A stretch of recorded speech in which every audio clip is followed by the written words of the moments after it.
Assalamualaikum warahmatullahi wabarakatuh. Saya Weni Sesri, peserta UKIN PPG Angkatan 2 PAI dari LPTK UIN Imbang Mojol Padang tahun 2021. Selamat menyaksikan video pembelajaran.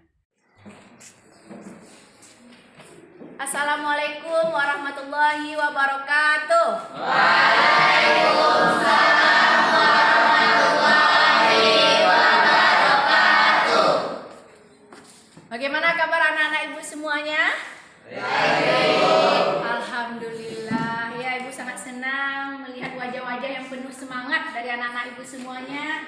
Semoga kita selalu diberi kesehatan oleh Allah ya nak ya, dan selalu diberkahinya. Amin. Nah, hari ini anak-anak ibu semuanya, kita kembali belajar pendidikan agama Islam dan budi pekerti. Bu harapkan yang masih belum rapi duduknya ya nak, dirapikan. Keluarkan buku paket pendidikan agama Islam. Siap untuk belajar? Siap? Sebelum kita mulai pembelajaran kita, terlebih dahulu kita berdoa ya kepada Allah, memohon agar dibukakan hati dan pikiran kita untuk menerima pelajaran pada hari ini. Silakan anak ibu Roma untuk dipimpin doanya. Siap, gerak. Hormat, gerak. Tegak, gerak. Berdoa mulai.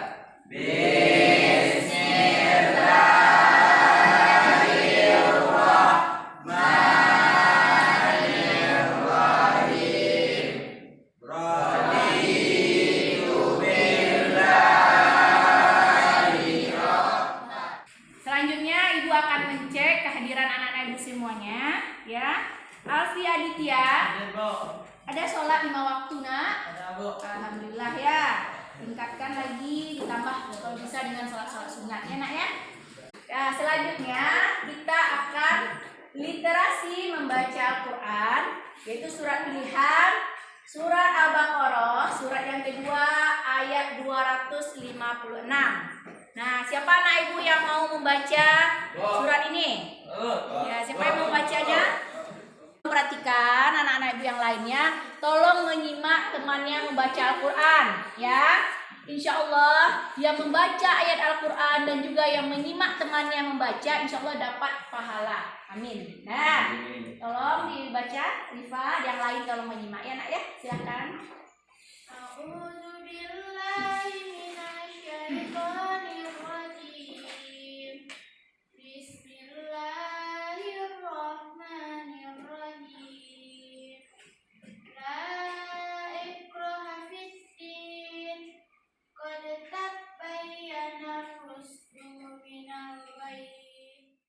Anak-anak ibu semuanya, pada minggu yang lalu kita sudah membahas materi tentang apa? Masih ingat minggu yang lalu nak? Apa materinya?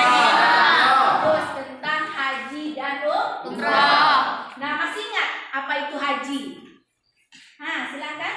Haji adalah sengaja mengunjungi Ka'bah atau Baitullah untuk melakukan beberapa amal ibadah dengan syarat-syarat yang telah ditentukan.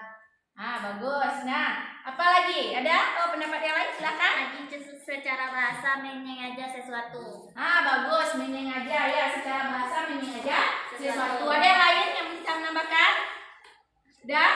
Nah, jadi sudah bagus ya, sudah disampaikan oleh temannya. Jadi haji itu secara bahasa artinya menyengaja sesuatu ya. Secara istilah anak-anak ibu semuanya, kita arti haji itu sengaja ya mengunjungi Baitullah atau Ka'bah untuk melakukan amalan ibadah dengan syarat-syarat dan rukun-rukun tertentu. Nah, hari ini anak-anak ibu semuanya, kita akan melanjutkan materi kita.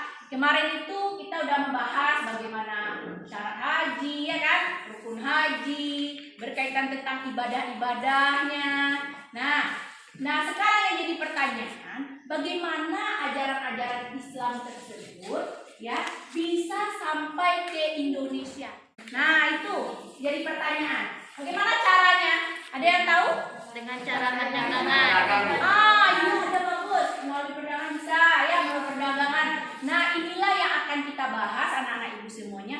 Bagaimana cara masuknya, bagaimana sejarahnya nanti sehingga ajaran agama Islam itu bisa sampai ke Indonesia. Nah, itulah yang akan kita pelajari. Nah, ini materi kita, sejarah perkembangan Islam di Nusantara.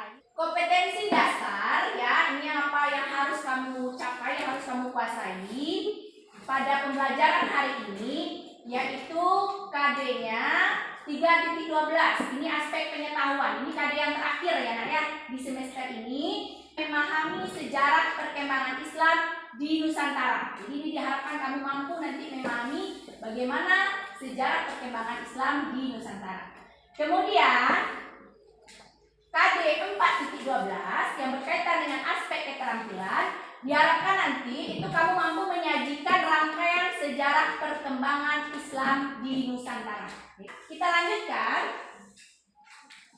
Dalam pembelajaran pendidikan agama Islam dan budi pekerti, ini ada 3 aspek yang akan dinilai. Yang pertama yaitu aspek sikap. Nah, ini perhatikan, ini sangat penting Nak ya, aspek sikap. Bagaimana sikap, tingkah laku kamu, bagaimana kamu bertutur kata, ya berperilaku baik kepada guru, kepada teman, kepada sesama. Nah, ini akan dinilai. Kemudian aspek pengetahuan. Aspek pengetahuan ini berkaitan tentang pengetahuan atau berapa kamu bisa memahami. Ya, dinilai nanti kemampuan kamu dalam memahami materi yang kita pelajari. Selanjutnya, aspek keterampilan. Dinilai nanti anak-anak ibu semua, bagaimana kamu berdiskusi, ya kan? Mengemukakan pendapat, kamu bertanya, ya. Jadi kamu menjawab pertanyaan, keaktifan kamu, ya itu akan dinilai. Nah, ini berkaitan dengan skenario pembelajaran. Nah, bagaimana pembelajaran kita hari ini? Ini kamu perhatikan, kita menggunakan model pembelajaran cooperative learning. Ya, apa itu? Pembelajaran cooperative learning ini anak-anak ibu semua, ini kamu nanti akan dibagi dalam beberapa kelompok. Nah, mengumpulkan informasi, berbagi informasi dan berdiskusi. Nah, itu yang akan kamu lakukan nantinya. Kemudian metode yang kita gunakan yaitu metode mind mapping atau peta konsep. Jadi dalam kelompok nanti kamu akan membuat mind mapping peta konsep. Jadi apa yang sudah kamu diskusikan, yang sudah kamu dapatkan informasi itu dituangkan dalam peta konsep atau mind mapping. Kemudian setiap kelompok akan mempresentasikan hasil diskusi kelompoknya. Dan kelompok yang lain bertanya dan memberikan tanggapan kepada kelompok yang tampil. Dan ini yang perlu kamu ingat, guru akan memilih kelompok terbaik. Nah, ini penting ya, berdasarkan penilaian kerja sama keaktifan diskusi dan hasil mind mappingnya. Jadi nanti di akhir setelah kita diskusi itu akan dipilihlah kemana kelompok yang terbaik. Jadi ibu harapkan kamu aktif semuanya dalam pembelajaran, semangat dalam belajar ya Nak ya. Ini tujuan pembelajaran. Tujuan pembelajaran kita pada hari ini, apa yang hendaknya kita capai melalui metode mind mapping, diskusi dan tanya jawab. Peserta didik mampu yang pertama diharapkan menyebutkan sejarah masuknya Islam ke Nusantara dengan benar, menjelaskan teori-teori tentang kedatangan Islam ke Nusantara dengan benar ya.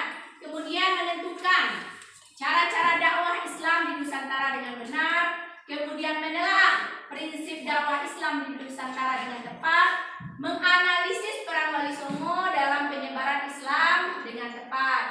Kemudian ini menunjukkan rangkaian sejarah perkembangan Islam di Nusantara dengan benar, mendiskusikan rangkaian sejarah perkembangan Islam di Nusantara dengan baik, dan menjadikan rangkaian sejarah perkembangan Islam di Nusantara dengan baik. Materi ini menurut anak-anak ibu semua penting nggak kita pelajari? Penting. Penting. Kenapa penting? Biar tahu tentang agama Islam di Nusantara. Bagus Roma, biar tahu bagaimana masuknya Islam di Nusantara. Perkembangan Islam di Nusantara ini sangat penting kita pelajari ya Nak ya. Biar anak-anak ibu semua tahu bagaimana perjuangan ya masuknya Islam di Indonesia, bagaimana perjuangan dai, mubalik dulu ya, para penyebar agama Islam agar Islam ini bisa berkembang di Nusantara. Sehingga apa? Sehingga memunculkan motivasi, semangat anak-anak ibu semua untuk menjalankan ajaran Islam dengan baik dan benar. Bisa dilihat peta konsepnya yang akan kita pelajari hari ini berkaitan dengan sejarah perkembangan Islam di Nusantara. Nah, ini aspek-aspek yang akan kita pelajari berkaitan sejarah masuknya Islam ke Nusantara, teori-teori kedatangan Islam ke Nusantara, cara-cara dakwah Islam di Nusantara, prinsip dakwah Islam di Nusantara, dan peran Wali Songo dalam penyebaran Islam. Lalu kita membahas lebih lanjut tentang materi sejarah perkembangan Islam di Nusantara. Ini ada kuis. Ini tujuannya apa? Untuk melihat sejauh mana kemampuan awal anak-anak ibu semuanya tentang materi yang akan kita pelajari. Nah, sekarang ya, ibu minta anak-anak ibu semuanya ya, tutup buku paketnya, keluarkan kertas selembar. Udah dikeluarkan kertas selembarnya, nak? Udah. Nah, sekarang anak-anak ibu semuanya, kamu kerjakan kuis atau pretest ini di kertas selembar. Ya, langsung dijawab saja, nak. Ya, kerjakan sendiri-sendiri. Ini untuk menguji kemampuan awal kamu. Ibu beri waktu 5 menit. Nah, dimulai dari sekarang. Silakan kerjakan. Jawab soal yang ada di depan. Nah, udah ada selesai mengerjakan kuisnya? Alhamdulillah, ada selesai. Sekarang waktunya mengumpulkan ke depan. Silakan.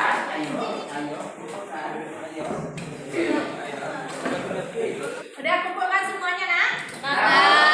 Sudah. Ini sudah ibu perhatikan, ya. Ada yang sudah bisa menjawab dengan benar dan masih ada juga ya yang masih kurang tepat, ya, belum benar dijawabnya. Nah, untuk mengetahui ya jawaban dari kuis ini kita akan bahas anak-anak ibu semuanya. Nah, sekarang kita akan melihat video.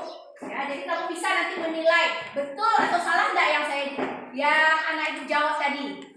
Nah, sekarang anak-anak ibu semua, tolong perhatikan video yang akan ibu tayangkan. Setelah kamu amati nanti video ini, maka ibu akan lakukan tanya jawab berkaitan tentang video yang telah kamu amati. Islam masuk ke Nusantara sekitar abad ke-13 dibawa oleh para pedagang Islam dari Gujarat, daerah bagian India. Dan yang kedua, teori Mekah. Menurut Buya Hamka, pengaruh Islam telah masuk ke Nusantara sekitar abad ke-7 yang dibawa langsung oleh para pedagang Arab. Setelah anak-anak ibu memperhatikan video tadi, apa yang dijelaskan dalam video tadi, nak? Tentang apa?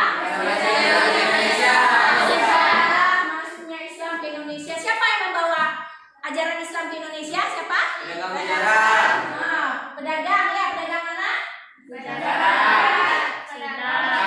Ya, Cina, bagus. Nah, ada berapa teori tentang masuknya Islam ke Indonesia? Ada 4. Apa yang pertama? Teori Gujarat, bagus. Siapa yang membawanya kalau teori Gujarat, nak? Pedagang Ya, pedagang Gujarat. Dari mana pedagang Gujarat itu? India. Bagus, dari India ya. Kemudian teori kedua. Rahmat.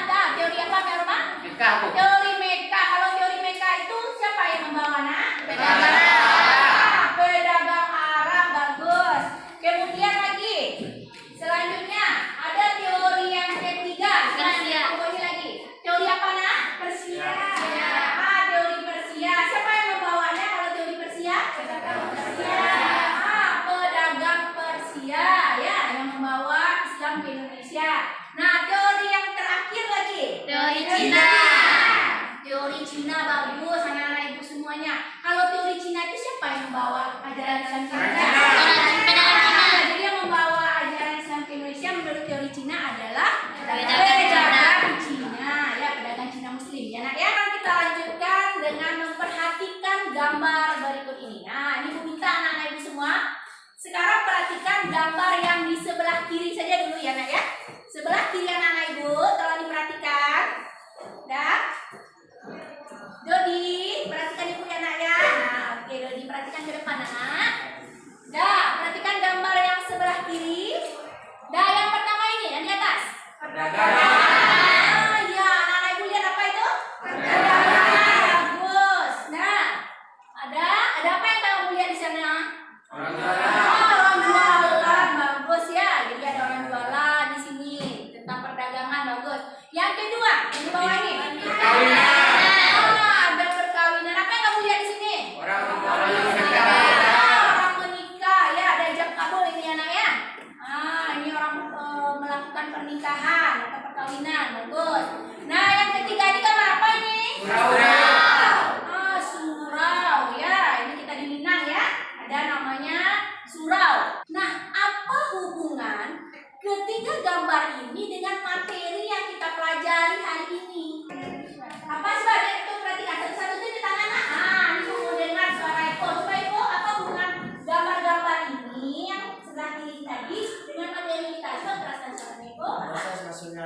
Nusantara.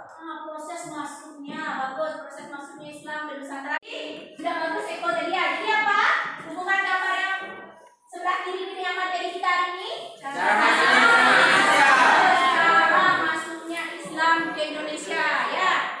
Jadi ada beberapa cara, ini diantaranya saja nak ya.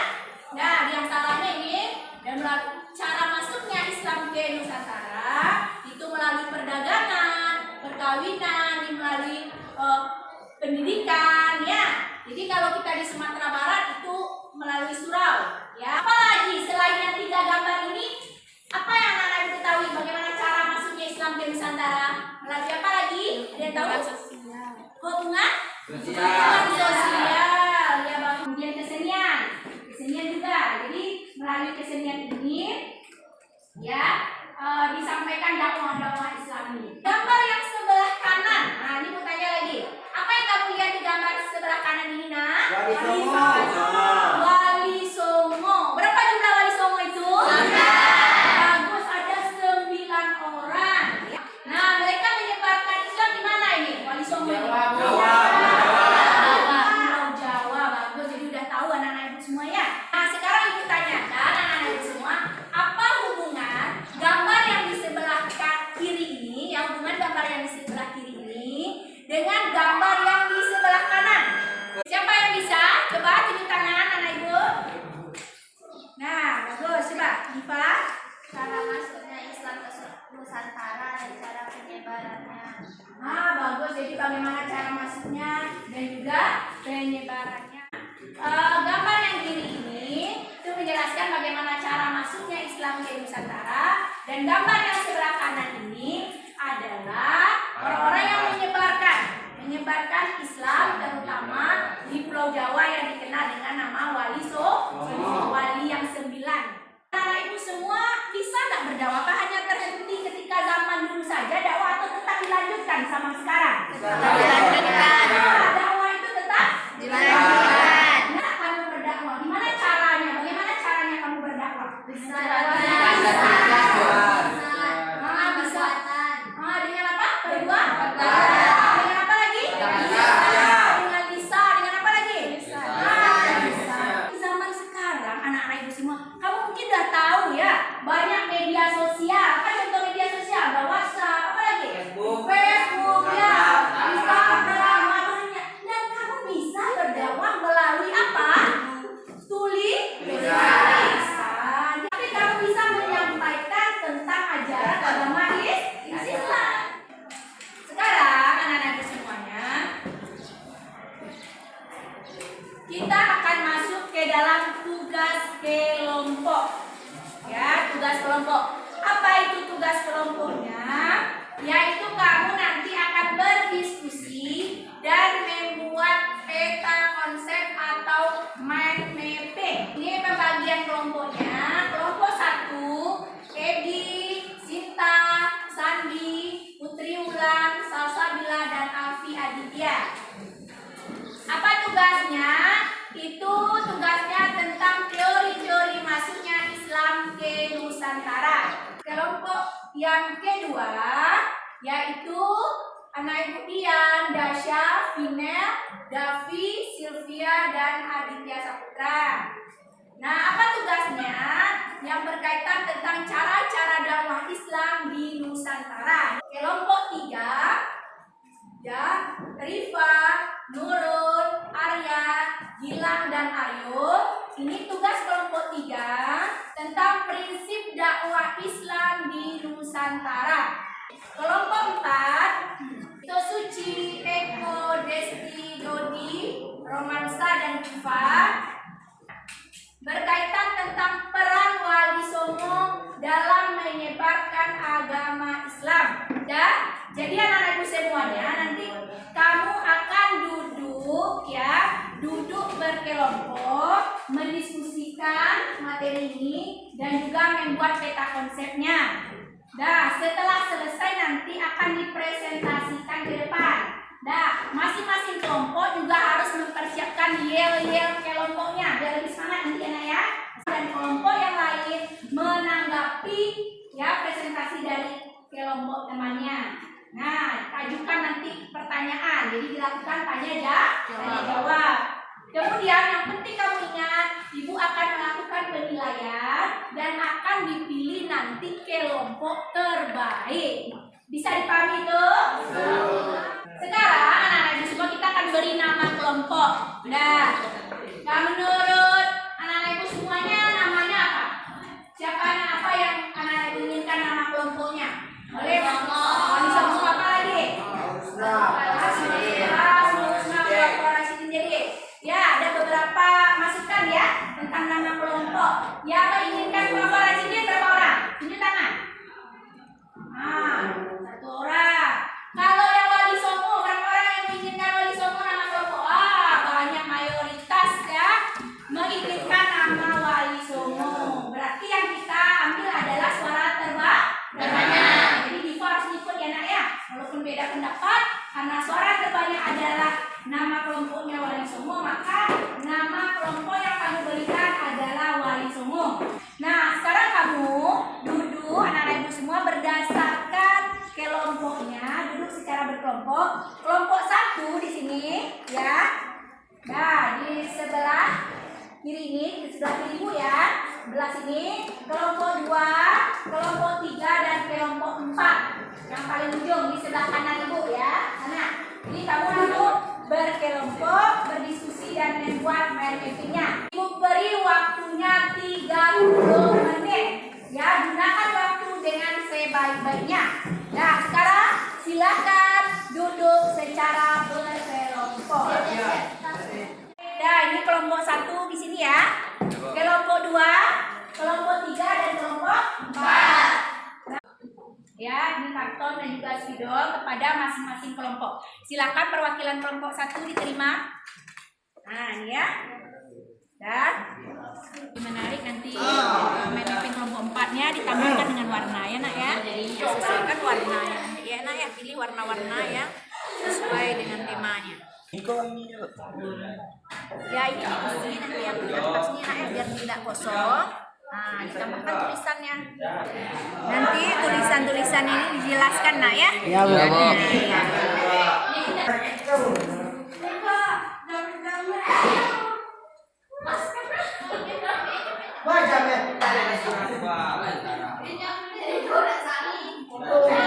Udah selesai anak-anak ibu semuanya membuat mapping-nya?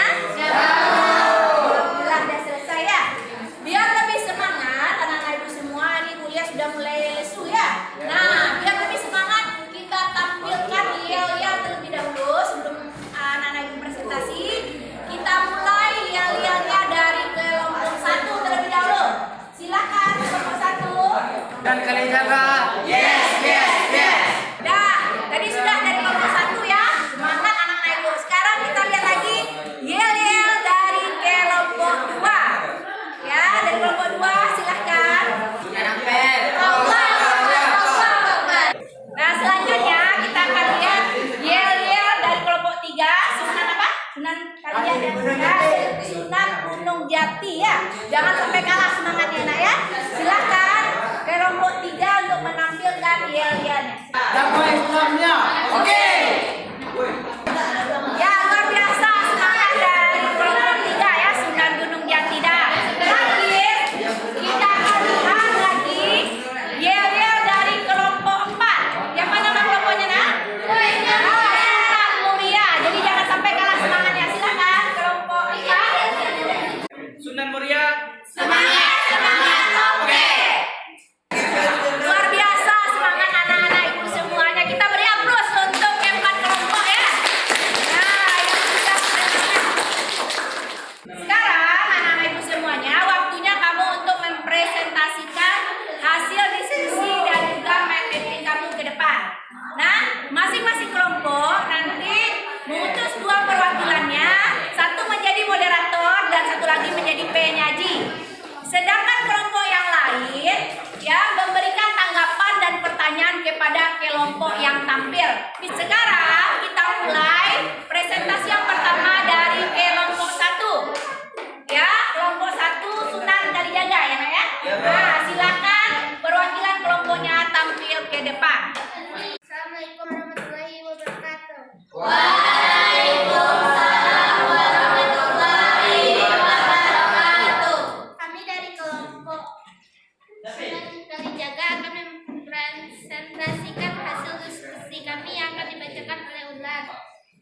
Pada Ulen dipersilakan. Teori masuknya Islam ke Nusantara. 1. Teori Makkah berasal masuknya Islam ke Nusantara dari Arab. Pembawanya pedagang Arab Muslim. Waktunya abad pertama Hijriah atau abad ke-7 Masehi. Kepada teman-teman dipersilakan untuk bertanya. Kelompok 3 dipersilakan. Kami dari kelompok 3 memberi pertanyaan. Apa persamaan dan perbedaan teori Persia dan teori mujarab? Kami akan menjawab pertanyaan dari kelompok 3. Persamaan teori mujarab dan teori Persia yaitu Islam masuk ke Indonesia pada abad ke-13 Masehi atau ke-7 Hijriah. Sedangkan perbedaannya teori Persia masuknya Islam ke Indonesia dibawa oleh pedagang Persia. Kalau teori Gujarat masuknya Islam ke Indonesia dibawa oleh pedagang Gujarat India Muslim. Demikianlah dari kelompok kami, kelompok Sunan Kalijaga.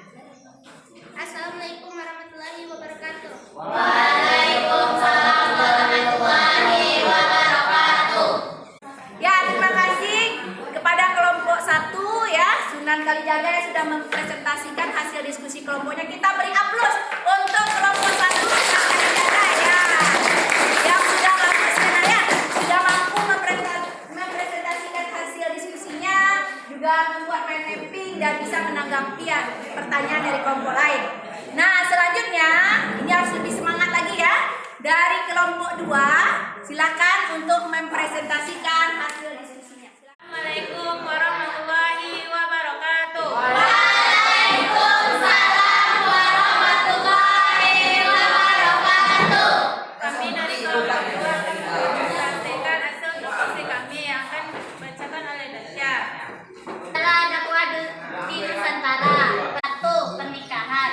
Pernikahan pedagang Islam dengan wanita pribumi terutama putri bangsawan. 2. Perdagangan. Dilakukan pedagang berasal dari Arab, Persia, dan India. Adakah teman yang ingin bertanya? Silakan. Kepada Suci dipersilakan. Kami dari kelompok Sunan Mulia akan bertanya. Salah satu cara berdakwah dengan pendidikan. Bagaimana cara berdakwah dengan pendidikan tersebut? Saya akan menjawab pertanyaan dari kelompok 4. Para mubalik mendirikan beberapa lembaga pendidikan Islam di Nusantara seperti Sumatera Barat dikenal dengan namanya surau, di Pulau Jawa dikenal dengan namanya pesantren. Baiklah, sekian hasil diskusi kami sudahi dengan Assalamualaikum warahmatullahi wabarakatuh.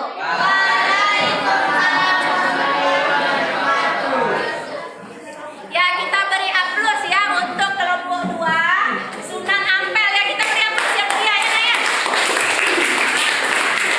Sekarang kita lanjutkan dengan kelompok 3. Ibu harapkan lebih semangat lagi ya. Kelompok 3 untuk mempresentasikan hasil diskusi kelompoknya. Silakan.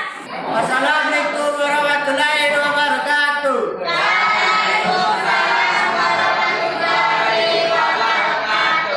Kami dari kelompok Sunan Ganti yang akan mempresentasikan hasil kerja kami yang dibacakan oleh Nurul. Pada Nurul silakan. Prinsip-prinsip dakwah Islam di Nusantara, kebijaksanaan dilandasi keberamahan, dilakukan secara bertahap yaitu. Ada teman-teman yang mau bertanya silakan. Kepada Sandi silakan. Saya dari kelompok 1 ingin bertanya pada kelompok 3. Bagaimana cara berdakwah yang baik sesuai prinsip dakwah Islam? Ayat 256 dijelaskan salah satu prinsip dakwah yang tidak ada paksaan untuk menyebarkan Islam. Demikianlah presentasi kami. Assalamualaikum warahmatullahi wabarakatuh. Waalaikumsalam warahmatullahi wabarakatuh. Kita beri aplaus untuk kelompok 3 ya, Sunan Gunung Jati ya. Sekarang giliran kelompok terakhir, kelompok 4. Assalamualaikum warahmatullahi wabarakatuh. Waalaikumsalam warahmatullahi wabarakatuh. Kami dari kelompok 4 Sunan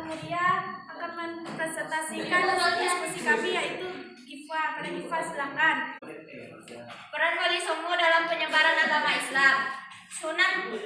Sunan Bonang atau Raden Maulah Makdun Ibrahim, berkedudukan di Bonang, Tuban. Sunan Maulana Malik Ibrahim, berkedudukan di Gresik. Sunan Ampel, berkedudukan di Ampel, Surabaya. Baik teman-teman, adakah yang mau bertanya? Kami dari kelompok 2 akan bertanya kepada kelompok 4. Bagaimana perbedaan cara dakwah Sunan Giri dengan Sunan Kalijaga dalam menyebarkan agama Islam khususnya di Pulau Jawa? Sunan Giri berdakwah dengan mendirikan pondok pesantren, sedangkan Sunan Kalijaga berdakwah menggunakan wayang sebagai sarana dakwahnya. Baiklah, itulah hasil presentasi kami. Assalamualaikum warahmatullahi wabarakatuh.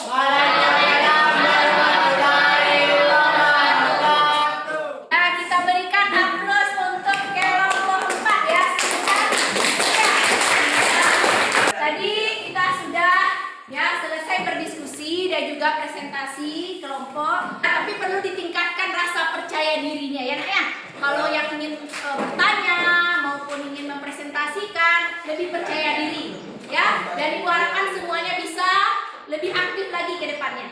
Kalau dilihat dari mind mapping atau peta konsepnya, ya alhamdulillah anak-anak itu semua sudah luar biasa ya, sudah bagus-bagus. Namun yang penting diingat anak-anak itu semuanya, ya tulisan, ukuran tulisannya ini juga perlu diperhatikan. Jangan sampai terlalu kecil sehingga sulit dibaca. Dan hendaknya gambar atau simbol yang digunakan itu sesuai dengan apa materi yang dipelajari. Anak-anak ibu semuanya, ibu akan bahas ya, ada pertanyaan yang disampaikan dalam diskusi tadi. Jadi ada pertanyaan yaitu berkaitan tentang apa persamaan dan perbedaan dari teori Persia dan Gujarat ya, tadi ada ditanyakan. Nah, pada intinya anak-anak ibu semua, persamaan teori Persia dan Gujarat ini itu berkaitan tentang waktu masuknya Islam ke Nusantara. Masuk ke Nusantara itu abad ke-7 Hijriah atau abad ke-13 Masehi. Jadi sama ya waktu masuknya menurut baik teori Persia dan Gujarat. Nah, yang membedakannya anak-anak ibu semua, yang pertama itu siapa yang membawanya ke Indonesia. Ya, kalau menurut teori Persia itu yang membawa adalah pedagang dari Persia. Sedangkan kalau teori Gujarat itu yang membawa Islam ke Nusantara itu adalah pedagang Gujarat India Muslim. Dan berkaitan tentang prinsip ya, prinsip dakwah Islam, salah satu prinsip dakwah dalam Islam itu tidak ada paksaan. Nah, ini terdapat dalam surah Al-Baqarah ya, surah yang kedua ayat 256. Ini kan. Dan anak-anak ibu semuanya, seperti yang sudah ibu sampaikan di awal tadi, bahwa akan dipilih ya kelompok terbaik. Ya, dinilai dari kerjasama kelompoknya, diskusinya, bagaimana kelompok tersebut mempresentasikan, ya, bertanya dan menanggapi, dan termasuk juga hasil dari mind mapping kelompok tersebut dinilai. Kelompok yang terbaik adalah siapa? Kelompok yang terbaik. Kelompok yang terbaik adalah kelompok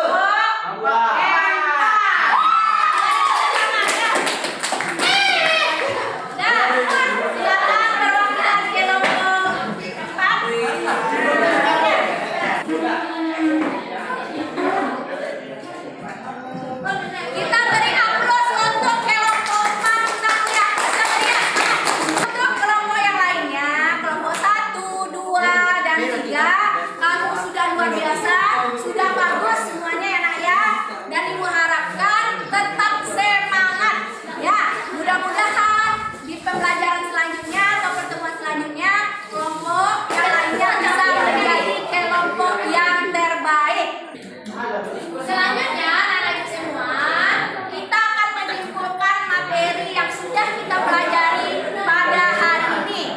Nah, siapa yang masih ingat apa saja yang kita pelajari materi hari ini?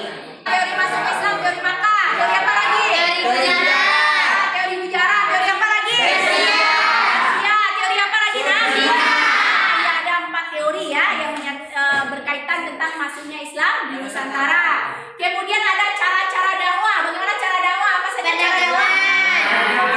Ya, cara dakwahnya perdagangan, pendidikan,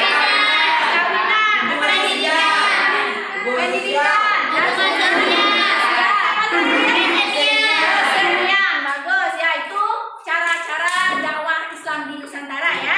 Kemudian prinsip-prinsip dakwah apa saja? Bijaksana, apa lagi? Tidak ada paksaan ya. Nah, itu diantara prinsip-prinsipnya.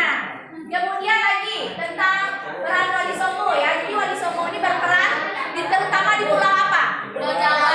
Ada berapa jumlahnya? 9. Ya, ada 9 wali songo yang berperan menyebarkan Islam terutama di Pulau Jawa.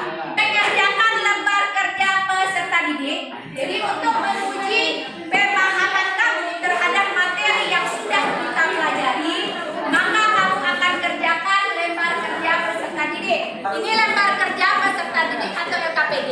Ini akan ibu bagikan kepada masing-masing anak-anak ibu semuanya. Nanti kamu kerjakan ya, langsung dikerjakan di kertas ini.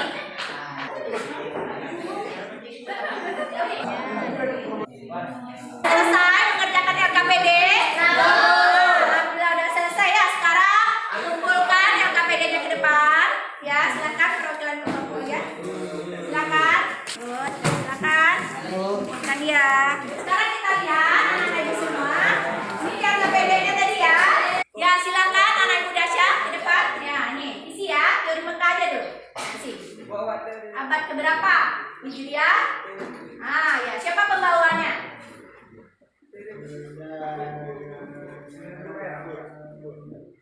Bagus ya. Jadi teori Mekah itu waktunya abad pertama Hijriah atau ke-7 Masehi, pembawa pedagang Arab. Udah betul menjawabnya tadi? Dan selanjutnya kita akan refleksi pembelajaran. Ibu tanya, apakah pembelajaran hari ini menyenangkan, Nak? Ya. Senang? Lebih mudah tak memahami materinya dengan metode mind mapping ini? Mudah ya, alhamdulillah. Berarti dengan metode mind mapping ini kamu lebih mudah memahami materi karena sudah mampu memetakan konsepnya ya. Tugasnya di rumah membuat laporan tentang perkembangan dakwah Islam. Ya, dilihat dari bagaimana caranya, metodenya, media yang digunakan pada zaman sekarang ini ya. Nah, karena kita kan sudah era digital. Ya, dakwah kan tidak hanya sekedar di masjid saja sekarang. Nah, kamu buatlah bagaimana perkembangan dakwah Islam saat sekarang ini. Materi terakhir kita yaitu berkaitan tentang kerajaan-kerajaan Islam di Nusantara. Nah, ini buatkan kamu baca materi ini di rumah. Nah, karena pembelajaran kita sudah berakhir pada hari ini, marilah kita tutup pembelajaran kita dengan mengucapkan